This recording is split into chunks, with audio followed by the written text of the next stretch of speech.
What's on, ladies and gentlemen? My name's Ross, I like games, and today we've got some new stuff to talk about for the One Piece TCG. We got news for the One Piece TCG, and we need to start off having a little bit of a chat about Jewelry Bonney. You see, there are some smaller tournaments going around over in Japan at the moment, and if you go and participate in these, you're going to get yourself this Jewelry Bonney promo. And of course, we are talking about a proper promo 85. It is a proper job, full-on promo. Sound like a plan? Excellent. And what we've got here is 5 cost, 6,000 power, counter plus 1,000, and on play, if your leader is a supernova leader, and your life is equal to or less than your opponent's, then you put one of your opponent's 4 cost or lower characters on the top or bottom of their life face up. Which, on the one hand, yes, you are giving them an extra life, and that is frankly not ideal. But you're taking one of their 4 cost or lower characters off of the board. You're taking a character which could be giving them actual value, and you're getting rid of it. Get rid of a blocker or an attacker or a support character or whatever it might be. Now, it is a 5. I'm not hugely keen on this one, I'll be honest with you, because it is a 5 cost, and it doesn't work if you've got more life than your opponent. You've got to have equal to or less. And it's only a 4 cost or lower, and it does go onto the life, so it's not ideal here, I'm going to be honest with you. And the other thing is, we look at this and we're like, well, all right then, what have we got in terms of yellow supernova leaders? And the answer is, honestly, not very much. But we do have one. It is, of course, the Luffy that came around in Starter Deck 13, which is actually a very, very good deck. In the OP08 meta in which we're currently playing in the West, it's like the best deck. Go on Limitless, have a look at their results right now. Number 1 deck is Black Yellow Luffy. So it will fit into there, like thematically, in terms of it's a yellow card and Supernova Pirates and all of that. I just look at this and I'm like, well, am I gonna make space for that in my Black Yellow Luffy deck? And I'm probably not, honestly. I'm not sure this is good enough to get its way into a Black Yellow Luffy deck. You know, you look at the 5 drops that deck is playing, and we've got stuff like the Luffy from Starter Deck 13, or the Luffy from OP07, or Sabo from OP04. Like, they are all 5 costs that we're playing in that deck, which I like a lot more than I like this Jewelry Bonney. So, I don't want to be rude here. It's a lovely card. The artwork is spectacular. But realistically here, I just don't really see a place for this in this deck. Now, could things change in the future?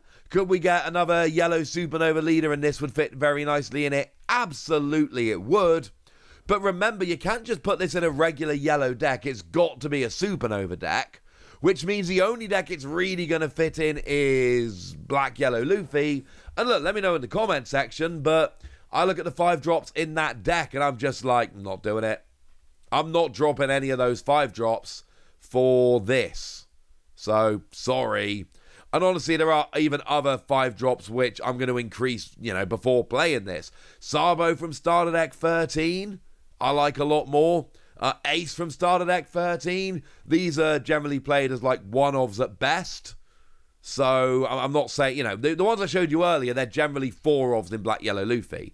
These others, your Ace and your Sabo, they're generally played as like one-offs. But I'm still playing them over this new Jewelry Bonney, and I think that's pretty relevant. Lovely card, gorgeous artwork. I'm going to get a copy of my binder because I collect the Japanese promos, but I don't think I'm going to be playing it in a deck anytime soon, and I'm sorry. But as well as a lovely new promo, we need to have a good old chat about some new prize cards that have gone and been revealed.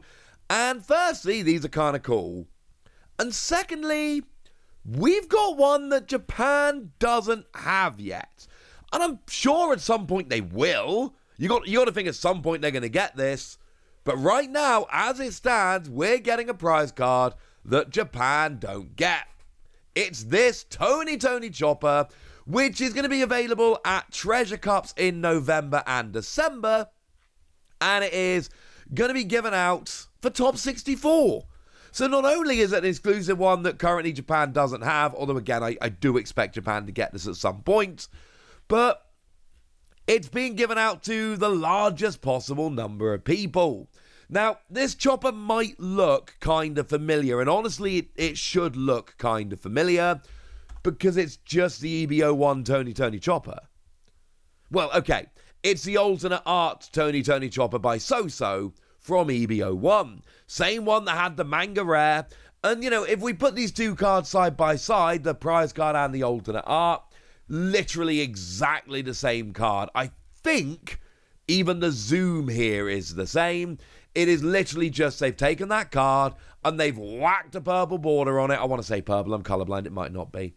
And it's always annoying to me because then it doesn't look like a red card anymore. They've put those little up arrows all shiny in the top right-hand corner like they tend to do. And this is a cool Tony chopper. Free cost, 4,000 power, counter plus 1,000. You've got blocker. And Don X2, when attacking, give one of your opponent's characters minus 3k during this turn. So it can be actually used for taking out characters or it can be used for blocking. It's a very nice card that we like very much indeed. And now we've got a lovely prize card version of it. And like I say, it really is just the regular card. Well, it's not. The regular card sounds wrong. It is the alternate art of the regular card with a new border, but you know what I mean. It's cool. And look, it's top 64 of the Treasure Cup, so that means that getting a playset of these will be difficult, but not outside the realms of possibility. But let's say you get more than top 64 at the Treasure Cup. Where do you go then? Well, if you make your way up to top 32, well, honestly, you don't get another promo card, I'm sorry. But if you get to top 16, you get yourself a Cavendish. 2 more wins after the chopper, you get yourself a Cavendish. It is, of course, the Cavendish that also, for what it's worth, did come from EBO1. And here, the artwork should not look familiar. And this is, for what it's worth, this is why I think there is a chance Japan doesn't get the Tony chopper. I think they will, but I think there's a chance that they won't, because chopper is not new artwork. They've just stuck a border on the old one. Whereas Cavendish is now 3 versions of Cavendish. There's the regular, there's the alternate art, and then there's the prize card version. So here they've really gone out of their way to make a new card, and with a chopper they haven't. So maybe that's a way of saying, look, you needed something for Treasure Cups in the West. We've whacked the border on an existing card just for you. It's not coming in Japan.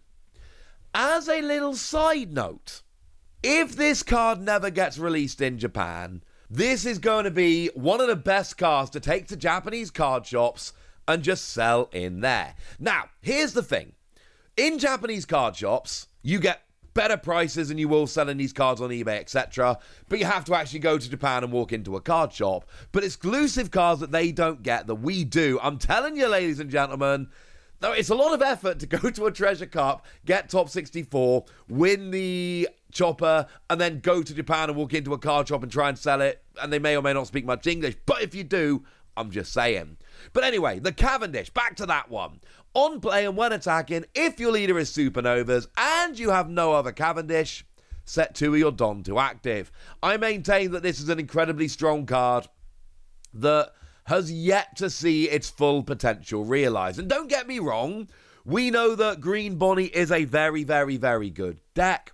And we know that Cavendish is a 4 of in that deck. So don't get me wrong, I completely understand this is a good card. And it is seeing a lot of play in really the only deck that it can. I'm just saying, I think as time goes by, we're going to get more and more Supernova decks.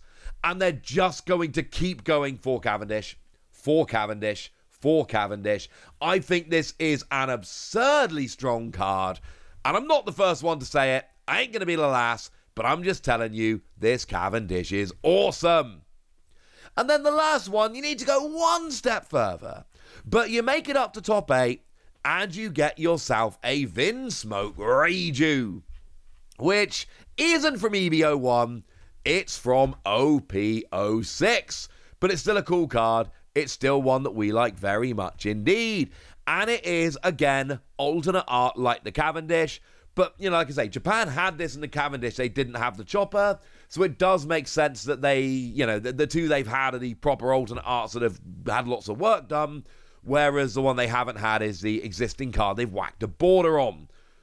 To be clear, I don't say that as a bad thing. What would you prefer, not having a top 64 card or having an existing card of a fancy new border? I know what I'd choose every time. And the Reiju is, on play, if the number of Don on your field is equal to or less than the number of Don on your opponent's field, and you got 5 cards or less in hand, draw 2. Again, a very strong card. These cards have been picked quite deliberately. Reiju at the moment, I mean, look, it's like 2% of the current meta. Now, this is a 4-of in Reiju decks, let's be clear, but it's also like 2% of the meta right now, so sorry about that. Good card, absolute staple, but absolute staple in a deck which is very much a fringe deck at the moment. So there we go. We got a new Jewelry Bonney that I don't think is very good. But then we've got some other new cards which they're not new cards, they're promo cards, they're trophy cards, but I think they are very good. But I've told you about all of this, so now it's over to you guys. Tell me which of these cards you want to be winning at your Treasure Cup. Tell me what you think of this new Bonney. Go nuts in the comment section, but be nice! And then make sure you like this video, subscribe to this channel, follow me on Twitter at TheWasi. That's where we talk about One Piece and a bunch of other card games. And please do consider checking out patreon.com/PTCG Radio, where you can support the channel, get some bonus podcasts, and all kinds of fun things. But by far the most important thing, as always, look after yourselves till next time, would ya? Thank you very much for watching. My name's Ross, and you've been watching Wasi Plays.